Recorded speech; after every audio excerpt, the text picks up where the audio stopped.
గోపాల్ రెడ్డి గారు ప్రభుత్వం చేస్తుంది అంతా సక్రమమే, ఎక్కడో ఒకటి రెండు తప్పులు జరిగితే దాన్ని భూతద్దంలో చూపించి పేద ప్రజల్ని మధ్యతరగతిని ఇబ్బంది పెట్టేస్తున్నారని ఊరికి హడావిడి చేస్తున్నారు, ఆరోపణలు చేస్తున్నారు, లేనిపోని అనుమానాలు కలిగిస్తున్నారు. ఇది అద్దంకి దయాకర్ గారి ఆరోపణ. మీరేం చెప్తారు? అంత సక్రమంగా జరుగుతుందా?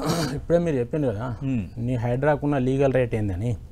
ఇప్పుడు ఒక ప్రభుత్వం పర్మిషన్ ఇచ్చి ఒక ప్రభుత్వం కూలగొడితే ఏ ప్రభుత్వం పర్మిషన్ కరెక్ట్ వీళ్ళు ఆన్సర్ చెప్తారా? ఇప్పుడు పర్మిషన్ ఇచ్చిన వాటిని వితౌట్ నోటీస్ లేకుండా కూలగొట్టడం, అందులో ఉన్న సామాను కూడా తీసుకోకుండా కూలగొట్టడం, ఎన్ని వస్తున్నాయి. మేము చెప్పడం కదా, పత్రికల్లో కూడా వస్తున్నాయి కదా. అంటే నువ్వు కనీసం లీగల్గా ప్రొసీడ్ కాకపోవడం. తర్వాత నేనేమంటున్నా అంటే, అసలు మీ లక్ష్యం ఏంటి?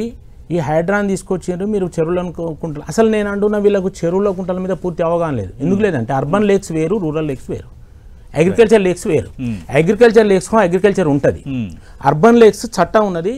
మేము కూడా మున్సిపల్ అధికారులతో కూర్చొని మాట్లాడినాం. అర్బన్ లేక్స్కి అగ్రికల్చర్ ఉండదు. ఉన్నప్పుడు నువ్వు వాటిని ఏం చేయాలి? ఒక కాంప్రహెన్సివ్ ప్లాన్ ఉండాలి. 2587 ఎంతో ఉన్నాయన్నారు. ఒక్క చెరువు మీద ఒక్క కుంట మీద ఇప్పటి వరకు వీళ్ళు కాంప్రహెన్సివ్ ప్లాన్ తయారు చేయలేదు. మీకు ఇంకో గమ్మత్ ఏంటంటే FTL ఫిక్స్ చేయలేదు. వీళ్ళు వట్టి అబద్ధాలు చెప్తున్నారు. ఎక్కడికైనా నాతో దయాకర్ గారిని రమ్మను, అఫీషియల్ FTL ప్లాన్ వీళ్ళు బయట పెట్టమనండి. ఫస్ట్ FTL ప్లాన్ బయట పెట్టమనండి. FTL అర్థం తెలుసా వీళ్ళకి? అసలు FTL అంటే ట్యాంక్ ఫుల్ లెవెల్ ఎప్పుడైతే మత్తడి పోసినప్పుడు అయితే ఆ లెవెల్ పెట్టాలి. ఎక్కడన్నా అట్లా ఉన్నదో చూపించమనండి. ఒకవేళ ఉన్నదని చూపిస్తే అది రాంగ్ ఉంటుంది. అది రాంగ్ ఉంటుంది. తర్వాత వాళ్ళు ఒక్క నిమిషం నేను అడుగుతున్నా, నేను చట్ట ప్రకారం మాట్లాడుతున్నా. నీకు చెరువులో భూమినంత ప్రైవేట్ భూమినంత మాత్రాన దాన్ని తీసుకునే హక్కు లేదు. ఇది సుప్రీంకోర్టు ఆర్డర్. నువ్వు దాని కాంపెన్సేషన్ ఇవ్వాలి, ల్యాండ్ ఎక్వైరీ చేయాలి. కానీ నీకు ఏ చట్టం లేకుండా ఏది లేకుండా మీరు ఏది బంగ్లాల మీద పడి మేము కూలగొడతాం, ఇళ్ళ మీద పడి కూలగొడతాం అంటే బాధితుల పక్షాన మేము మాట్లాడే రైట్ మాకు లేదా? నేను తీసుకపోతే దయాకర్ రావు గారు నిన్న పొద్దంతా నేను తిరిగిన, నేను రాజేందర్ గారిని అంటాను కదా, ఆయన ఎక్కడైతే పేదలు 40 ఏళ్ళు 50 ఏళ్ళు గుడిసెలు వేసుకొని ఇల్లు కట్టుకొని ఉంటారో వాళ్ళే కూలగొడుతున్నారు కదా. నిన్న ఒడ్డేరు బస్తీకి పోయినాం. ఏది ఇక్కడ ఇదే సిటీలో ఒడ్డేరు బస్తీలో ఆడ చెరువు లేదు, కుంట లేదు, 50 ఏళ్ళ వాళ్ళు వేసుకొని ఉన్నారు. అది సీలింగ్ ల్యాండ్. ఇప్పుడు వచ్చి అందరికీ నోటీసులు ఇచ్చిండు, 70 మందికి నోటీసులు ఇచ్చిండు. 50 ఏళ్ళ నుంచి ఉంటున్నారు వాళ్ళు. ఒక తరం మారిపోయింది. అరే ఎట్లా తీసేస్తావు? వాళ్ళు నువ్వే ఇల్లు కడతా అని ప్రామిస్ చేసినావు కదా పేదలకు, మరి వాళ్ళు రెగ్యులరైజ్ చేయొచ్చు కదా. అట్లా అయిపోయి నిన్న మేము పొద్దుట నుంచి సాయంత్రం దాకా మూసినది వేరు ఇది వేరు అంటున్నారు. హైదరాబాద్ సంబంధం లేదు. కరెక్టే, మూసినది ఎమ్మడి వాళ్ళు తప్పు చెప్తున్నారు. 13,000 ఇండ్లని మేము ఒక 2 కిలోమీటర్లు నడితేనే ఒక పక్క 5-6 ఉన్నాయి. వీళ్ళు ఎన్ని మీటర్లు పెడతారో వీళ్ళకి తెలుసా?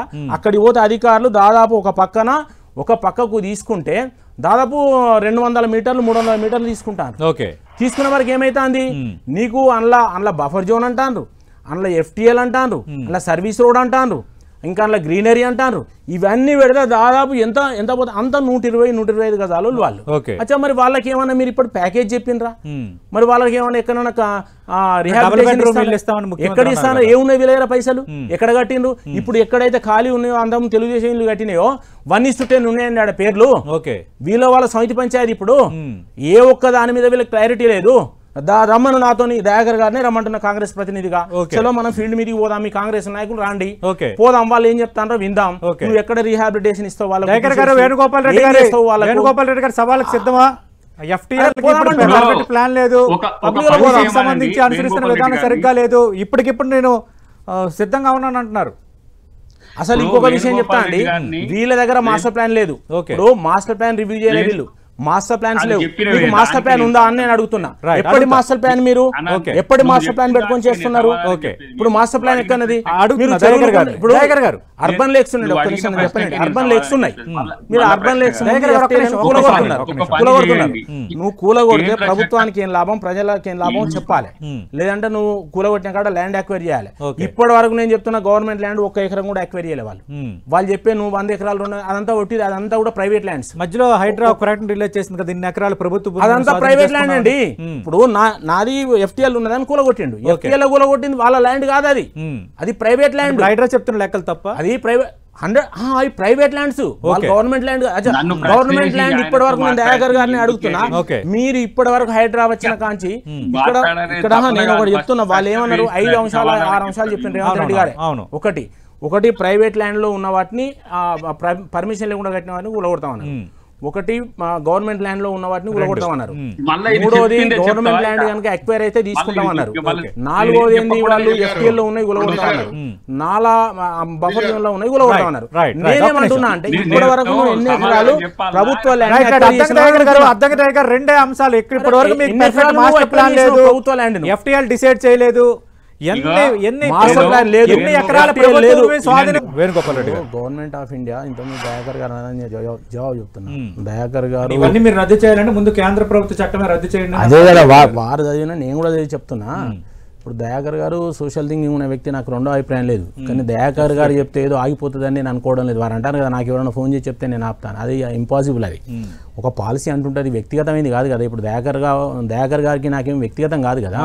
ఇప్పుడు ఒక పాలసీ అనేది ఉండాలి. ఇప్పుడు నేనేమంటున్నానంటే government of India urban reforms మీద ఒక ప్రొఫెషనల్ ప్లాన్ తయారు చేసి దాన్ని ఏం చెప్పిందంటే జియోగ్రాఫికల్ ఇన్ఫర్మేషన్ సిస్టమ్ తయారు చేసి దాన్ని ఆన్లైన్లో పెట్టండి, దానికన్నా ముందు సమగ్రమైన మాస్టర్ ప్లాన్ ఉండాలని చెప్పింది. మీరు 50-60 సంవత్సరాల కింద మాస్టర్ ప్లాన్లు ఆడబెట్టుకొని తర్వాత ఈ జియోగ్రాఫికల్ ఇన్ఫర్మేషన్ సిస్టమ్ మీ దగ్గర లేదు, దానికి కేంద్ర ప్రభుత్వమే డబ్బులు ఇస్తుంది. ఇచ్చిన దాన్ని వీళ్ళు జియోగ్రాఫికల్ ఇన్ఫర్మేషన్ సిస్టమ్ డెవలప్ చేసి పబ్లిక్ డొమైన్లో పెట్టు అన్నది. ఇప్పుడు ఉందా మీ దగ్గర అని అడుగుతున్నా నేను. ఇప్పుడు అర్బన్ లెవెల్లో ఉన్న అర్బన్ ట్యాంక్స్ ఉన్నాయి, నీ యొక్క ప్రపోజల్ ఏంది? అర్బన్ ట్యాంక్ ఏం చేస్తావు? ఇరిగేషన్ లేదు, అయితే పర్కులేషన్ ట్యాంక్ చేయాలి, అయితే దాన్ని ఎన్విరాన్మెంట్ డెవలప్ చేసిన చుట్టూ 4 షోర్ బండేసి దాన్ని డ్రింకింగ్ వాటర్ కింద చేయాలి, ఎక్కడి నుంచి తెచ్చి నింపి. మరి ఇవి మీ దగ్గర ఉన్నాయా? ఇప్పుడు మీ దగ్గర ఏమైనా ఉన్నాయా? ఇప్పుడు ఎన్ కన్వెన్షన్ వచ్చింది, నాకు ఎన్ కన్వెన్షన్ ఎవరో తెలియదు, వారు పేరు విన్నాం కానీ దానికి పర్సనల్ గా ఎగ్జాంపుల్ చెప్తున్నా. నువ్వు కూలగొట్టినావు, ఓకే వై నువ్వు అందులో ఏదో ఎఫ్టీఎల్ ఉన్నదని కూలగొట్టినావు, కానీ అది ప్రైవేట్ ల్యాండ్, నువ్వు ఎకరం కూడా తీసుకోలేవు అందులో. ఇది నంబర్ 1.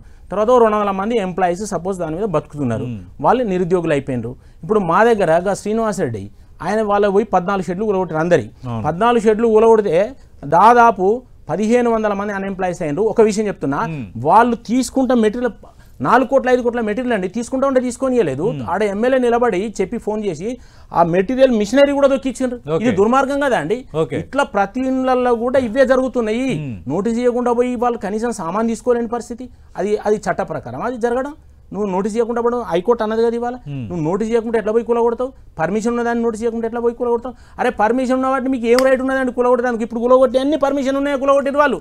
దానికి ఇప్పటి దగ్గర దయాకర్ గారు కానీ ముఖ్యమంత్రి గారు కానీ ఎవరి దగ్గర ఆన్సర్ లేదు, హైడ్రా దగ్గర కూడా ఆన్సర్ లేదు. మీరు పర్మిషన్ ఉన్నది ఎట్లా కూలగొడతారు? మీకు ఏం రైట్ ఉన్నది?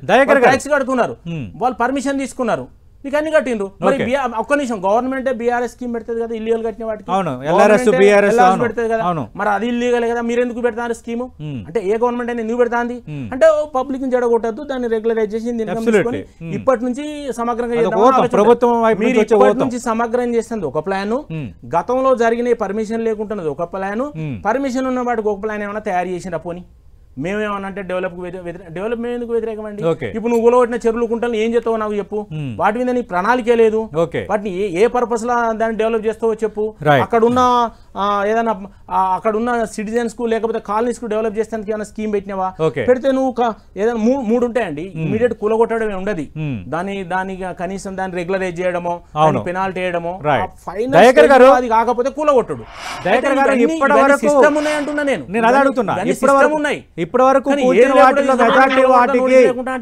పర్మిషన్స్ ఉన్నాయి అయినా కూల్చేశారు. దానికి సమాధానం ప్రభుత్వం చెప్పదు, హైడ్రా చెప్పదు, అధికారులు చెప్పరు, ఇంకా ఎవరు చెప్పాలి? ఇది పార్టీలు అడుగుతున్నది. 2 పెద్దల విషయంలో ఒకలా ఉంటున్నారు, పేదల విషయంలో మరోలా ఎదురుగానే కదా అండి. ఆరోపణ సమాధానం పేరు చెప్పను, మీ ఎదురుగానే 40 ఎంత వస్తున్నది. ఎన్నికల ముందు రేవంత్ రెడ్డి గారు మాట్లాడారు, మరి ఇప్పుడు దాన్ని కూడా కొట్టిందా? అచ్చా వీళ్ళు ఇప్పుడు ఏం చేసింది ఎరికేనా మీకు చెప్తున్నా. ఇప్పుడు మూసీ నది స్టార్ట్ చేసింది కదా, మరి కార్వాన్లు ఎందుకు పోలేదండి? చార్మినార్లు ఎందుకు పోలేదండి? చార్మినార్ కాడ ఎందుకు పోలేదు? మాట్లాడదాం. మలక్పేట కాడ ఎందుకు పోలేదు? మీరు ఎల్బీనగర్ కాడ ఇంకో 2-3 దిక్కులు వచ్చారు. ఇవన్నీ వివక్షత కదా. నడీచర్లో ఉన్నదని గూగుల్లో చూపిస్తాడు. దయాకర్ గారు ఖచ్చితంగా సమాధానం చెప్పాలి, చెప్తారు కూడా ఖచ్చితంగా వేణుగోపాల్ రెడ్డి గారు. ప్రభుత్వం తరఫున దయాకర్ గారి ద్వారా ప్రభుత్వానికి నేను చెప్తున్నా, ఇప్పటి వరకు నేను చెప్పానంటే మాస్టర్ ప్లాన్లో ఈ హైదరాబాద్ మాస్టర్ ప్లాన్లో ట్యాంక్స్ లేవు. వాళ్ళకి చెప్తున్నా ట్యాంక్స్ లేవు. ట్యాంక్స్ లేనప్పుడు అధికారులు ఏం చేస్తారండి, నువ్వు పర్మిషన్ ఇచ్చినప్పుడు నో అబ్జెక్షన్ సర్టిఫికేట్ అడ్డం పెట్టుకొని వాళ్ళు పర్మిషన్ ఇచ్చిండ్రు. ఒకటి తర్వాత మాస్టర్ ట్యాంక్స్ నోటిఫై చేయకుండా నువ్వు ఇప్పుడు మాస్టర్ ప్లాన్ బేస్ చేసుకుని ట్యాంక్స్లకి ఎట్లా పోతావు ఒకటి. ఓకే. ఇంకోటి ట్యాంక్స్ అర్బన్ లేక్స్కు ఎఫ్టీఎల్ ఉండదు, వీళ్ళకి ఆ విషయం తెలియదు. అర్బన్ లేక్స్ ఎఫ్టీఎల్ ఉండేది. నా దగ్గర ఇక్కడ how do India's policy and guidelines look at urban lakes అని హైదరాబాద్లో కూడా ఉంది.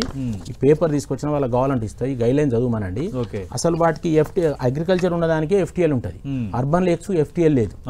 ఎఫ్టీఎల్ లేనప్పుడు అందులో ఎంత ప్రైవేట్ సుప్రీంకోర్టు ఆర్డర్ ఏంటంటే నువ్వు ప్రైవేట్ ల్యాండ్ ఉంటే కాంపెన్సేషన్ ఇవ్వని తప్ప కన్స్ట్రక్షన్ పర్మిషన్ ఇవ్వకన్నది, కానీ కాంపెన్సేషన్ మాత్రం ఇవ్వాలని చెప్పింది. మరి నువ్వు ఎట్లా దాన్ని ఎంకరేజ్ చేస్తావు? కాబట్టి ఇవన్నీ ఏ ఒక్కదానికి ఇప్పుడు అర్బన్ ఫ్లడ్ మేనేజ్మెంట్ లేదు వీళ్ళ దగ్గర. తర్వాత వాళ్ళకి అదేవిధంగా పాలసీ డాక్యుమెంట్ లేదు. ఇప్పటి వరకు హైడ్రాన్ తీసుకొచ్చినప్పుడు ఒక పాలసీ డాక్యుమెంట్ లేదు, దానికి ఒక చట్టబద్ధత లేదు.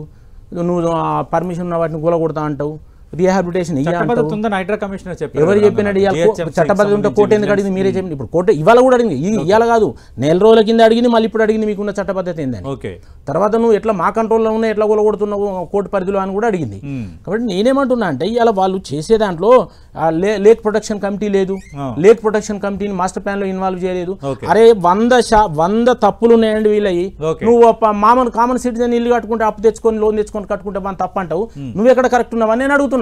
నీ దగ్గర 100 తప్పులు నీ దగ్గర, నీ 100 తప్పులు నువ్వు పెట్టుకొని నువ్వు చట్ట వ్యతిరేకంగా పోకుంటూ పబ్లిక్ ను చట్ట ప్రకారం 100 తప్పులు ఉన్నాయి.